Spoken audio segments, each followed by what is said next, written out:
Good evening and how are you.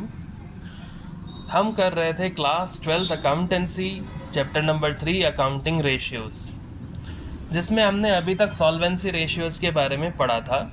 अब हम एक नया टॉपिक स्टार्ट कर रहे हैं। देखिए इसमें क्या क्या टॉपिक्स थे। Liquidity ratios, solvency ratios, activity ratios और प्रॉफिटेबिलिटी रेशियोज़। तो हम सबसे पहले पढ़ चुके थे लिक्विडिटी रेशियोज़, उसके बाद हमने पढ़ा था सॉल्वेंसी रेशियोज़। अब हम पढ़ेंगे एक्टिविटी रेशियोज़। तो एक्टिविटी रेशियोज़ का दूसरा नाम होता है टर्नओवर रेशियोज़, इसका एक और नाम होता है परफॉर्मेंस रेशियोज़ और इसका एक और नाम होता है एफिशिएंसी रेशियोज़। ठीक है, अब हम इसके बारे में पढ़ते हैं एक्टिविटी रेशियोज़ के बारे में। तो activity ratios are used to determine the efficiency of the organisation in utilising its assets for generating revenue. Activity ratios को क्यों निकाला जाता है, ये देखने के लिए कि कितना एफिशिएंटली, कितना अच्छे से कोई ऑर्गेनाइजेशन अपने असेट्स का यूज़ कर रही है रेवेन्यू को जनरेट करने में या फिर प्रॉफिट को जनरेट करने में। सिंपली रेवेन्यू का मतलब होता है सेल्स किस तरीके से बढ़ाई जा रही है या फिर प्रॉफिट किस तरीके से बढ़ाए जा रहे हैं। ठीक है, अभी क्यों निकाला जाता है। It is used to check the level of investment made on an asset and the revenue that it is generating.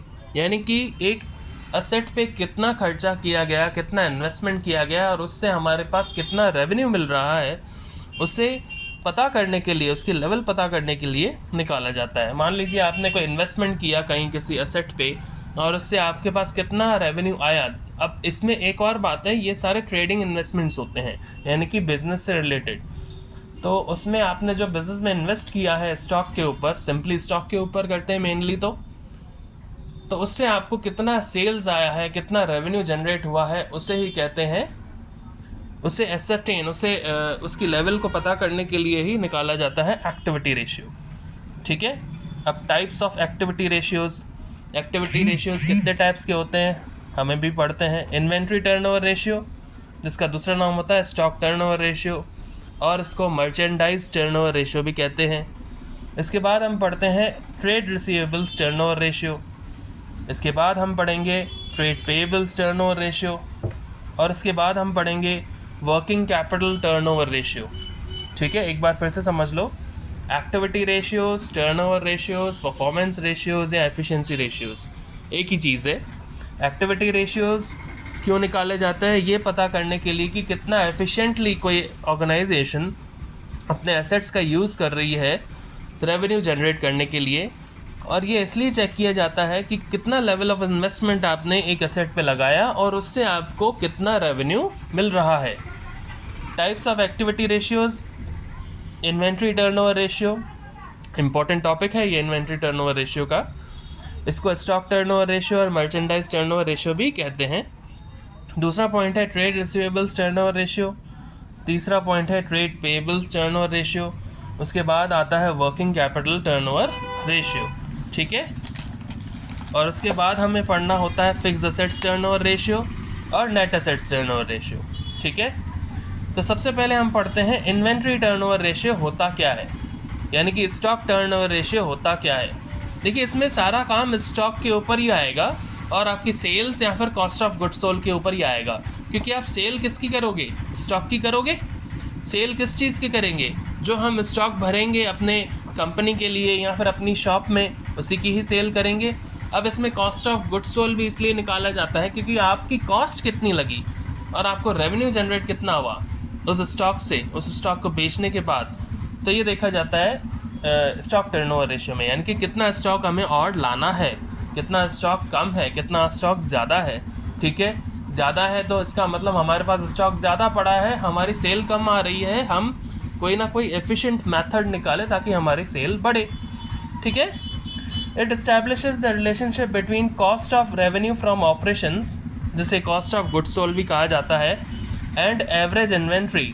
Average inventory को एवरेज स्टॉक भी कहा जाता है, कैरिड ड्यूरिंग दैट पीरियड। देखिए क्वेश्चन में हमेशा आपको रेवेन्यू फ्रॉम ऑपरेशंस या फिर cost of revenue from operations ऐसे दिया होगा, वही आपका cost of revenue from operations cost of goods sold होगा और रेवेन्यू फ्रॉम ऑपरेशंस सेल्स होगा। ठीक है, रेवेन्यू का मतलब होता है सेल्स, उसके आगे लिख दिया जाए कॉस्ट, तो वो क्या हो जाता है कॉस्ट ऑफ रेवेन्यू, यानी कि कॉस्ट ऑफ गुड्स सोल्ड। कितना आपने सेल किया उसकी कॉस्ट क्या थी, कितना गुड्स आपने सेल किए उसकी कॉस्ट क्या थी, ठीक है। और उसका रिलेशन देखा जाता है एवरेज इन्वेंट्री से, यानी कि एवरेज स्टॉक से। अब एवरेज आपने मैथमेटिक्स में कैसे निकाला था, sum of items upon number of items, ये होता था।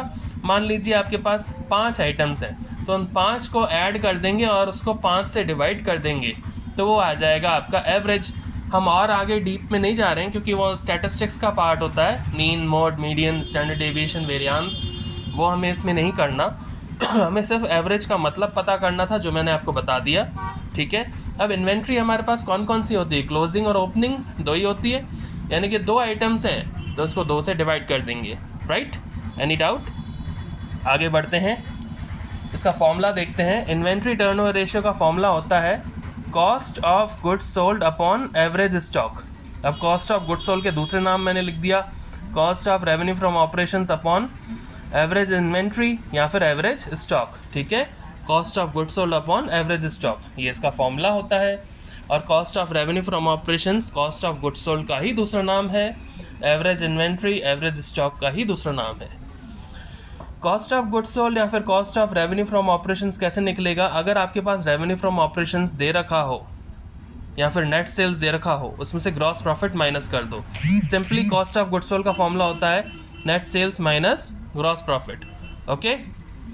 नेट सेल्स कैसे निकालेंगे या फिर रेवेन्यू फ्रॉम ऑपरेशंस कैसे निकालेंगे, आपके पास टोटल सेल्स अगर दे रखी हो और उसमें से आप सेल्स रिटर्न माइनस कर दो तो आपके पास नेट सेल्स आ जाएंगी, ये 11th क्लास में भी आपने करा था। ग्रॉस प्रॉफिट कैसे निकालेंगे, अगर जीपी रेशियो यानी कि परसेंटेज दे रखा है ग्रॉस प्रॉफिट का और नेट सेल से मल्टीप्लाई करके हम ग्रॉस प्रॉफिट निकाल देंगे। बाय डिफ़ॉल्ट क्या होता है, यही माना जाता है कि सेल्स का ही परसेंटेज निकाला जाएगा ग्रॉस प्रॉफिट निकालने के लिए, अनटिल एंड अनलेस आपको क्वेश्चन में दिया ना हुआ हो। अगर दे रखा है कि कॉस्ट ऑफ गुड्स सोल्ड का निकालना है तो हम उसी का ही निकालेंगे, बट बाय डिफ़ॉल्ट अगर कुछ नहीं दे रखा हो तो नेट सेल्स का ही निकालते हैं। और नेट सेल्स क्या होती है, total sales minus sales return, okay. एक बार फिर से देख लीजिए फॉर्मूला इसके। इन्वेंट्री टर्नओवर रेशियो का फॉर्मूला होता है cost of goods sold upon average stock. Cost of goods sold या फिर cost of revenue from operation कैसे निकालते हैं, net sales minus gross profit. Net sales कैसे निकलेंगी, total sales minus sales return. और ग्रॉस प्रॉफिट अगर डायरेक्टली नहीं दे रखा हो, सेल्स का परसेंटेज दे रखा हो, तो नेट सेल्स निकाल कर उसमें जीपी परसेंट को मल्टीप्लाई कर देंगे तो ग्रॉस प्रॉफिट आ जाएगा, ओके। आगे बढ़ते हैं, देखिए अगर ग्रॉस लॉस हो, देखिए ग्रॉस प्रॉफिट के लिए क्या करते हैं, कॉस्ट ऑफ गुड्स सोल्ड होता है net sales minus gross profit, net sales minus gross profit, ये होता है कॉस्ट ऑफ गुड्स सोल्ड। लेकिन अगर आपको ग्रॉस लॉस दे रखा हो तो net sales plus gross loss, ठीक है, क्योंकि कॉस्ट ज़्यादा हो जाएगी और सेल्स कम हो जाएगी उस केस में, क्योंकि हमें लॉस हो रहा है, ठीक है। तो net sales plus gross loss. When sales और revenue from operations is not given, instead opening stock, closing stock and purchase are given, then यानी कि आपको ट्रेडिंग आइटम्स ही सारे दे रखे हैं, जो भी ट्रेडिंग अकाउंट हम बनाते हैं, है ना, ट्रेडिंग अकाउंट में जो जो चीज़ें लिखते हैं हम डेबिट साइड, वो सबको ऐड कर दो और क्रेडिट साइड वाली को माइनस कर दो, तो आपका कॉस्ट ऑफ गुड्स सोल्ड आ जाएगा, ठीक है। डेबिट साइड में क्या क्या आता है ट्रेडिंग अकाउंट में, ओपनिंग स्टॉक आता है, परचेज आता है, परचेज में से परचेज रिटर्न हम माइनस कर देते थे, लिखते थे लेस परचेज रिटर्न्स, और डायरेक्ट एक्सपेंसेस आते हैं जैसे कि वेजेस और carriage inward, freight inward, octroi duty और कस्टम ड्यूटी, ये सब आते हैं डायरेक्ट एक्सपेंसेस में, इनको ऐड कर दो और क्लोजिंग स्टॉक को माइनस कर दो तो कॉस्ट ऑफ गुड्स सोल्ड आ जाएगा। एक बार फिर से देख लीजिए कॉस्ट ऑफ गुड्स सोल्ड कैसे आएगा, opening stock plus purchase minus purchase return plus direct expenses minus closing stock, okay. अब अगर कोई मैन्युफैक्चरिंग कंपनी है फिर मैन्युफैक्चरिंग एंटरप्राइज है तो उसका कॉस्ट ऑफ गुड्स सोल्ड कैसे निकालेंगे, आपको दे रखा होगा क्वेश्चन में, कॉस्ट ऑफ मटेरियल्स कंज्यूम्ड, उसमें प्लस कर देंगे purchase of stock in trade, जो भी परचेज किया है स्टॉक उसको ऐड कर देंगे, plus minus change in inventories. ये डिपेंड करता है कि चेंज इन इन्वेंट्रीज पॉजिटिव आ रहा है कि नेगेटिव आ रहा है, अगर पॉजिटिव आ रहा है तो ऐड कर देंगे, नेगेटिव आ रहा है तो लेस कर देंगे। इसका मतलब चेंज इन इन्वेंट्रीज का भी एक फॉर्मूला लगेगा, प्लस डायरेक्ट एक्सपेंसेस, जो भी डायरेक्ट एक्सपेंसेस दे रखे हैं उसे भी ऐड कर देंगे। एक बार फिर से देख लीजिए, cost of materials consumed plus purchase of stock in trade plus minus change in inventories और प्लस डायरेक्ट एक्सपेंसेस, ये आपका कॉस्ट ऑफ गुड्स सोल्ड आ जाएगा। कह रहा है add change in inventories if opening inventory is more than closing inventory, यानी कि ओपनिंग स्टॉक की वैल्यू क्लोजिंग स्टॉक से ज़्यादा होगी तो प्लस कर देंगे और माइनस कर देंगे अगर ओपनिंग स्टॉक की वैल्यू क्लोजिंग स्टॉक से कम हो तो। क्यों? क्योंकि चेंज इन स्टॉक क्या होता है? Closing stock minus opening stock. ठीक है, चेंजिंग स्टॉक क्या होता है? Closing stock minus opening stock. Negative value आए तो माइनस, पॉजिटिव वैल्यू आए तो प्लस। अब आते हैं हम एवरेज स्टॉक निकालने में। मैंने क्या बताया था, दो स्टॉक होते हैं, इनिशियल और फाइनल, यानी कि ओपनिंग और क्लोजिंग। तो दो number of sum of items, दो आइटम्स हैं, opening stock plus closing stock upon number of items, number कितने यहाँ पे? दो, तो अपॉन 2। अब देखिए, अगर इनमें से कोई एक दे रखा हो, या तो ओपनिंग स्टॉक दे रखा हो या तो क्लोजिंग स्टॉक दे रखा हो, और कोई तरीका ना हो कि दूसरे को निकाले, ओपनिंग स्टॉक अगर दे रखा है और कोई तरीका नहीं है क्लोजिंग स्टॉक को निकालने का, तो ओपनिंग स्टॉक ही एवरेज स्टॉक हो जाएगा। क्योंकि उस केस में क्या आएगा, एवरेज कैसे निकलता है? Sum of items upon number of items से। तो आइटम ही एक ही दे रखा है, ओपनिंग स्टॉक ही दे रखा है। ठीक है, ओपनिंग स्टॉक जो भी दे रखा हो अपॉन 1 कर देंगे, तो ओपनिंग स्टॉक अपॉन 1 क्या होगा? मैथमेटिकली ओपनिंग स्टॉक ही रहेगा। तो उस केस में एवरेज इन्वेंट्री ओपनिंग स्टॉक के इक्वल हो जाएगी। The same is for closing stock. अगर आपको क्लोजिंग स्टॉक दे रखा है, ओपनिंग नहीं दे रखा है, तो क्लोजिंग स्टॉक अपॉन 1 वही हो जाएगा एवरेज इन्वेंट्री। और अगर आपको सिर्फ इन्वेंट्री दे रखा है तो वही आपका एवरेज इन्वेंट्री माना जाएगा, क्योंकि इन्वेंट्री अपॉन 1 हो जाएगा ना। एवरेज कैसे निकलेगा? इन्वेंट्री अपॉन 1, तो इन्वेंट्री अपॉन 1 क्या होगा? इन्वेंट्री हो जाएगा मैथमेटिकली। तो एवरेज इन्वेंट्री हो जाएगा उस केस में इन्वेंट्री के equal. If either of the stock amount is given, then average inventory is equals to given amount of inventory. अगर दोनों में से कोई एक दे रखा है, दोनों नहीं दे रखे, दोनों में से कोई एक दे रखा है, तो एवरेज इन्वेंट्री क्या आ जाएगा? Given amount of inventory. जैसे मैंने बताया, ओपनिंग इन्वेंट्री अपॉन 1 तो ओपनिंग इन्वेंट्री हो गया, क्लोजिंग इन्वेंट्री अपॉन 1 तो क्लोजिंग इन्वेंट्री हो गया, और सिर्फ इन्वेंट्री दे रखा है तो इन्वेंट्री अपॉन 1 इन्वेंट्री हो गया। तो वो हो जाएगा आपका एवरेज स्टॉक या फिर एवरेज इन्वेंट्री। डायरेक्ट एक्सपेंसेस के बारे में मैंने कहा था कि लिखना पड़ता है, तो डायरेक्ट एक्सपेंसेस में क्या क्या आ सकता है? Freight inwards, cartage, factory lightning, factory rent, wages, carriage inwards, power expenses, fuel and gas expenses, cargo expenses, custom duty, labour expenses और पैकेजिंग एक्सपेंसेस। ठीक है, एक बार फिर से देख लीजिए, freight inwards, cartage, factory lightning, factory rent, wages, carriage inwards, power expenses, fuel expenses, gas expenses, cargo expenses, custom duty, labour expenses and packaging expenses. Okay, I hope आपको समझ आ गया होगा कि कॉस्ट ऑफ गुड्स सोल्ड कैसे निकालना है, average stock कैसे निकालना है और डायरेक्ट एक्सपेंसेस कौन कौन से हैं। तो अब हम आगे बढ़ते हैं। Objectives and significance of inventory turnover ratio, क्यों निकाला जाता है और इसके ऑब्जेक्टिव्स क्या हैं, इसके बारे में भी पढ़ते हैं। The main objective of calculating stock turnover ratio is to ascertain whether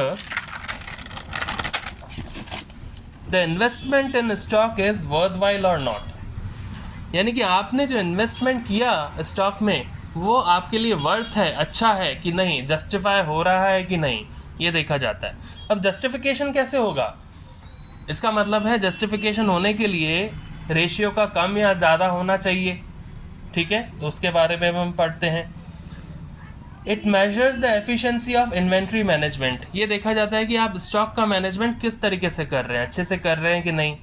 it shows the number of times में निकाला जाता है जितने भी टर्नओवर रेशियोज़ हैं, जितने भी एक्टिविटी रेशियोज़ हैं, एक्टिविटी रेशियोज़ जितने भी आएंगे वो सब टाइम्स में निकलेंगे। ठीक है, it shows the number of times amount या फिर cost investment in stock is rotating, यानी कि आपने जितना कॉस्ट लगाया स्टॉक में वो रोटेट हो रहा है कि नहीं। यानी कि रोटेट होने का मतलब ये कि अपने एक्सेस पे नहीं घूमेगा। आपने स्टॉक भरा कोई अपनी शॉप पर, वो कितना बिका और जितना बिका उसमें से आपके पास जो प्रॉफिट आएगा, जो रेवेन्यू आएगा सेल्स में से, उसी से ही आप दूसरा स्टॉक वापस ले लेंगे। तो वो होता है रोटेशन। रोटेशन किस चीज़ का? मनी का, पैसे का। Money rotation is there is no rotation about anything, only money. हाँ, आप ये कह सकते हैं कि स्टॉक जा रहा है, दैट इज ऑल्सो रोटेटिंग, और स्टॉक आ रहा है, that is also rotating, but only depends upon money. If you are earning a sound amount of money, a good amount of money, then you can stock your company, stock your shop as well, जितना आपको ज़रूरत है। ठीक है, तो यहाँ पे stock कितना रोटेट हो रहा है, उससे रेवेन्यू कितना जनरेट होता है, ये भी बहुत इंपॉर्टेंट है। और स्टॉक टर्नओवर रेशियो का टॉपिक ही इंपॉर्टेंट है आपके बोर्ड्स के लिए। देखिए, आइडियल स्टॉक टर्नओवर रेशियो, ये वैसे आपके सिलेबस में नहीं है, बट फिर भी एक जानकारी के लिए पढ़ लेते हैं। There is no fixed value for ideal stock turnover ratio as it depends from business to business and industry to industry. हर एक बिज़नेस अलग होता है, हर एक इंडस्ट्री अलग होती है, तो वो अलग अलग बिज़नेस के ऊपर डिपेंड करता है कि उनका कितना होना चाहिए, और अलग अलग इंडस्ट्रीज़ या फिर कंपनीज़ के ऊपर भी डिपेंड करता है कि उनका कितना होना चाहिए। आगे पढ़ते हैं। However, a safe range is under the range of 5 to 10 times, which is considered as good. अगर 5 से 10 गुना है तो ये माना जाता है कि अच्छा है। A high ratio means strong sales, efficient inventory, यानी कि आपकी इन्वेंट्री जो है बहुत एफिशिएंट है, जिससे आपके पास सेल्स अच्छी जनरेट हो रही है, स्ट्रॉन्ग सेल्स मिल रही है। But a very high ratio means over trading and it में शॉर्टन वर्किंग कैपिटल। इसका मतलब आपने ओवर ट्रेडिंग कर दी, यानी कि बहुत ज़्यादा माल भर दिया, और इससे आपकी वर्किंग कैपिटल कम हो जाएगी। अब वर्किंग कैपिटल कम कैसे होगी? आपके डेटर्स कम होंगे, क्योंकि आप ओवर ट्रेडिंग कर दी। अब सिमिलर आइटम्स आपके पास आ गए तो वो बार बार तो नहीं सेल होंगे, ठीक है ना, बार बार वो सेल नहीं होंगे, तो वो ओवर ट्रेडिंग में जाएंगे, और उसके हिसाब से आपका स्टॉक भी ज़्यादा हो गया, आपके कैश भी ज़्यादा लग गया, तो वर्किंग कैपिटल कम हो जाएगा, और आपकी करंट लायबिलिटीज़ इंक्रीज़ हो जाएंगी, यानी कि आपके क्रेडिटर इंक्रीज़ हो जाएंगे, because you are unable to sell but you have to pay to your creditors from you just bought the stock, right. ये तो हाई रेशियो के बारे में हो गया। A low ratio means over stocking, यानी कि आपने बहुत ज़्यादा स्टॉक बढ़ दिया है, या फिर उस चीज़ की डिमांड कम है, या फिर ऑब्सलीट स्टॉक है। ऑब्सलीट स्टॉक यानी कि डेड स्टॉक, जो चलता ही नहीं है, डेड स्टॉक है। ठीक है, आगे बढ़ते हैं। इलस्ट्रेशन नंबर 71 करते हैं हम।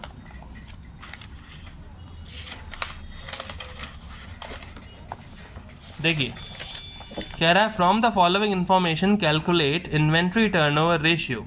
आपको इन्वेंट्री टर्नओवर रेशियो निकालना है। आपको cost of revenue from operations यानी कि कॉस्ट ऑफ गुड्स सोल्ड दे रखा है। इन्वेंट्रीज इन द बिगनिंग और inventories at the and they रखी है, यानी कि ये हो गया ओपनिंग। बिगनिंग वाला होता है ओपनिंग स्टॉक और एंड वाला होता है क्लोजिंग स्टॉक। ठीक है, तो cost of revenue from operations या फिर कॉस्ट ऑफ गुड्स सोल्ड भी दे रखा है। इन्वेंट्रीज इन द बिगनिंग और इन्वेंट्रीज एट द एंड भी दे रखा है। इससे आ जाएगा आपका एवरेज स्टॉक। ठीक है, इन्वेंट्री टर्नओवर रेशियो फॉर्मूला लगा दिया। सबसे पहले जो निकालना है, हमें निकालना है इन्वेंट्री टर्नओवर रेशियो। इसका फॉर्मूला होता है cost of goods sold upon average stock.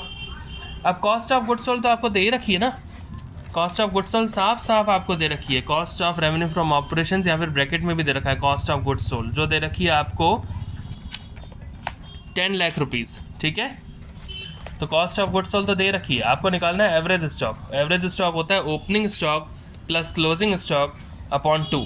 तो ओपनिंग स्टॉक है 2 लाख और क्लोजिंग स्टॉक है 3 लाख। तो 2 लाख, 3 लाख, 5 लाख अपॉन 2, 2,50,000। दूसरा तरीका क्या होता है एवरेज निकालने का? 2 लाख और 3 लाख का डिफरेंस कितना है? 1 लाख।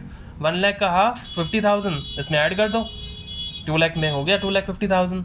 ठीक है, तो एवरेज स्टॉक आ गया 2,50,000। अब इन्वेंट्री टर्नओवर रेशियो निकालेंगे। कॉस्ट ऑफ गुड्स सोल्ड है 10 लाख रुपीज़ और एवरेज स्टॉक आया था 2,50,000, तो इन्वेंट्री टर्नओवर रेशियो आ गया 4 टाइम्स। ओके, कितना आया? 4 टाइम्स। एक बार फिर से देख लेते हैं illustration number 71। Inventory turnover ratio निकालना है, फॉर्मूला होता है cost of goods sold upon average stock. Average stock का फॉर्मूला होता है opening stock plus closing stock upon 2। Average stock निकालेंगे, ओपनिंग दे रखा है 2 लाख, क्लोजिंग दे रखा है 3 लाख अपॉन 2। एवरेज स्टॉक आ जाएगा 2,50,000। इन्वेंट्री टर्नओवर रेशियो निकालेंगे, कॉस्ट ऑफ गुड सोल्ड है 10 लाख और एवरेज स्टॉक है 2,50,000, तो इन्वेंट्री टर्नओवर रेशियो आ जाएगा 4 टाइम्स। ओके, आते हैं इलस्ट्रेशन नंबर 72 पे। देखिए क्या दे रखा है, from the following information calculate inventory turnover ratio. Revenue from operations दे रखा है, ये सेल्स होती है, रेवेन्यू फ्रॉम ऑपरेशंस दे रखा है, कॉस्ट ऑफ गुड्स सोल्ड नहीं है ये। रेवेन्यू फ्रॉम ऑपरेशंस दे रखा है 5 लाख, इन्वेंट्री दे रखी है ओपनिंग और क्लोजिंग की, ओपनिंग दे रखी है 75,000 और क्लोजिंग दे रखी है 1,25,000। अब देखिए यहाँ पे कोई भी ग्रॉस प्रॉफिट नहीं दे रखा, ठीक है, और सेल्स रिटर्न नहीं दे रखा, तो यही नेट सेल्स है, और ग्रॉस प्रॉफिट नहीं दे रखा तो यही कॉस्ट ऑफ गुड्स सोल्ड आ जाएगा, क्योंकि कॉस्ट ऑफ गुड्स सोल्ड क्या होता है, revenue from operations minus gross profit. Gross profit तो है नहीं तो उसको ज़ीरो ले लो, तो कॉस्ट ऑफ गुड्स सोल्ड आ जाएगा revenue from operations minus zero, तो वही हो जाएगा, रेवेन्यू फ्रॉम ऑपरेशंस ही कॉस्ट ऑफ गुड्स सोल्ड आ जाएगा। ठीक है, कोई प्रॉब्लम? आगे बढ़ते हैं। Illustration number 72, inventory turnover ratio निकालना है, जिसका फॉर्मूला होता है cost of goods sold upon average stock. Cost of goods sold निकालेंगे, cost of goods sold revenue from operation के इक्वल होता है, revenue from operation minus gross profit. Gross profit नहीं दे रखा है तो उसको ज़ीरो ही मान लेंगे, एक और स्टेप बढ़ाने की ज़रूरत नहीं है, तो कॉस्ट ऑफ गुड्स सोल्ड आ जाएगा 5 लाख रुपीज़। ठीक है, अब निकालेंगे एवरेज स्टॉक। एवरेज स्टॉक का फॉर्मूला होता है opening stock plus closing stock upon 2, तो एवरेज स्टॉक हो जाएगा 75,000 का ओपनिंग स्टॉक है, क्लोजिंग स्टॉक है 1,25,000 का अपॉन 2, तो एवरेज स्टॉक आ जाएगा आपका 1 लाख रुपीज़। ठीक है, एवरेज स्टॉक आ गया आपका 1 lakh rupees. Inventory turnover ratio निकालेंगे, कॉस्ट ऑफ गुड्स सोल्ड है 5 लाख और inventory turnover ratio average stock है 1 लाख, तो इन्वेंट्री टर्नओवर रेशियो आ गया 5 टाइम्स। एक बार फिर से देख लेते हैं इलस्ट्रेशन नंबर 72।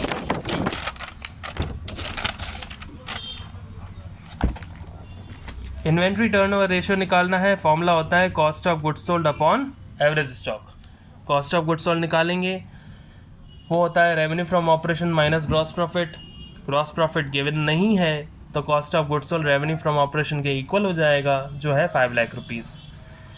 अब इसके लिए हमें चाहिए होता है एवरेज स्टॉक, उसको निकालेंगे तो फॉर्मूला होता है opening stock plus closing stock upon 2, तो एवरेज स्टॉक निकालेंगे, ओपनिंग स्टॉक है 75,000, क्लोजिंग स्टॉक है 1,25,000 अपॉन 2, तो एवरेज स्टॉक आ जाएगा हमारा 1 लाख रुपीज़। ठीक है, एवरेज स्टॉक आ जाएगा 1 lakh rupees. Inventory turnover ratio निकालेंगे, उसमें फॉर्मूला में वैल्यूज़ पुट कर देंगे। 5 लाख रुपीज़ का कॉस्ट ऑफ गुड्स सोल्ड है, 1 लाख रुपीज़ का एवरेज स्टॉक है, तो इन्वेंट्री टर्नओवर रेशियो आ गया 5 टाइम्स। अब आते हैं इलस्ट्रेशन नंबर 73।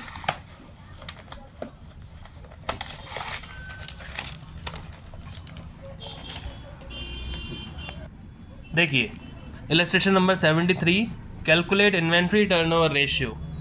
ओपनिंग इन्वेंट्री दे रखा है, परचेज दे रखा है, कैरेज इनवर्स दे रखा है, क्लोजिंग इन्वेंट्री दे रखा है, वेजेस दे रखे हैं और फ्रेट आउटवर्ड्स दे रखे हैं। देखिए यहाँ पे जो कॉस्ट ऑफ गुड्स सोल्ड निकलेगा ना, वो cost of revenue from operations minus gross profit करके नहीं निकलेगा, क्योंकि वो तो दे ही नहीं रखा, आपको नेट सेल्स नहीं दे रखी है, आपको ट्रेडिंग अकाउंट के सारे आइटम्स दे रखे हैं, जैसे कि ओपनिंग स्टॉक, परचेज और कैरेज इनवर्ड और क्लोजिंग स्टॉक और वेजेस, ये सारे जो होते हैं ना वो आपके क्या कहते हैं इसको, ट्रेडिंग अकाउंट के आइटम्स हैं। फ्रेट आउटवर्ड्स जो भी आया वो पीएनएल अकाउंट का है, तो इसको तो हम नहीं लेंगे।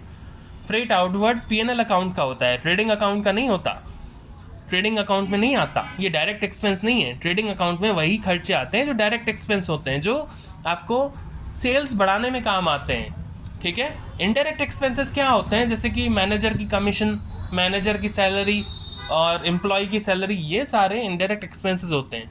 ठीक है, तो ये नहीं आएगा इसमें, ये इनडायरेक्ट एक्सपेंस है। बस हम 1 2 3 4 5 इन 5 चीज़ों से हम कॉस्ट ऑफ गुड्स सोल्ड निकालेंगे। Okay, so cost of goods sold निकालेंगे अब हम।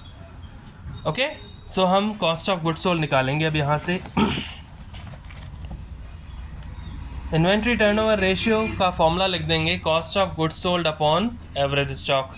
अब कॉस्ट ऑफ गुड्स सोल्ड निकालना है, मैंने क्या कहा था, यहाँ पे सारे ट्रेडिंग अकाउंट वाले आइटम्स दे रखे हैं और डायरेक्ट एक्सपेंसेस दे रखे हैं। तो opening stock plus purchase minus purchase return होता था, वो नहीं दे रखा तो नहीं लिखा, plus carriage inwards plus wages. Carriage inwards और वेजेस डायरेक्ट एक्सपेंसेस हैं, उनको प्लस करना है डायरेक्ट एक्सपेंसेस को, तो लिख दिया, और माइनस क्लोजिंग स्टॉक। ठीक है। फ्रेट आउटवर्ड्स क्यों नहीं लिया? क्योंकि वो P&L अकाउंट का है, वो इनडायरेक्ट एक्सपेंस है। ओके, ट्रेडिंग में सारे डायरेक्ट एक्सपेंस आते हैं और P&L में सारे indirect. Okay, cost of goods sold निकालेंगे। ओपनिंग स्टॉक दे रखा है 30,000, क्लोज और परचेज दे रखी है 69,000, कैरेज इनवर्ड दे रखा है 3,000, वेजेस दे रखी है 4,500 और 9,000 का क्लोजिंग स्टॉक दे रखा है। तो देखिए 69 में से 9 माइनस कर दो, बचा 60, 60 प्लस 30 90, 93 एंड 97, 97,500 हो गया आपका कॉस्ट ऑफ गुड्स सोल्ड। ठीक है, कॉस्ट ऑफ गुड्स सोल्ड आ गया आपका 97,500। 69 माइनस 9 60, 60 प्लस 30 90, 93 एंड 94, 4 हो जाएगा 97,500। ओके, एवरेज स्टॉक निकालेंगे। Opening stock plus closing stock upon 2। Average stock निकालेंगे 30,000 प्लस 9,000 अपॉन 2, 39,000 अपॉन 2 19,500। पहले मैंने जैसे निकाला था, दोनों का डिफरेंस वो भी देख लेते हैं। दोनों का डिफरेंस आ रहा है 21,000, 21,000 का आधा 10,500, 10,500 इसमें से माइनस कर दो या इसमें ऐड कर दो। ठीक है, बड़े अमाउंट में से माइनस करना है, छोटे में ऐड करना है, ये हमेशा ध्यान रखना है, यही एवरेज का रूल होता है। तो 9,000 प्लस 10,500 19,500, आप वैसे भी कर सकते हैं, 19,500 ही आएगा। ओके,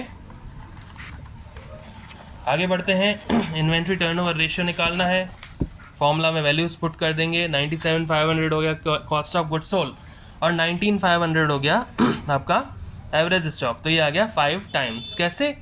1 लाख अपॉन 20,000 कितना होता है? 5 टाइम्स होगा। 1 लाख अपॉन 20,000 5 टाइम्स ही होगा। ठीक है, ये कितना कम है? 500 कम है यहाँ पे, और यहाँ पे कितना कम है? 1 लाख से 2,500 कम है। ठीक है, 5 टाइम्स कम है, तो 5 ही आंसर आ जाएगा। यानी कि 975 को 195 से डिवाइड कर दोगे, ये तो 5 आएगा।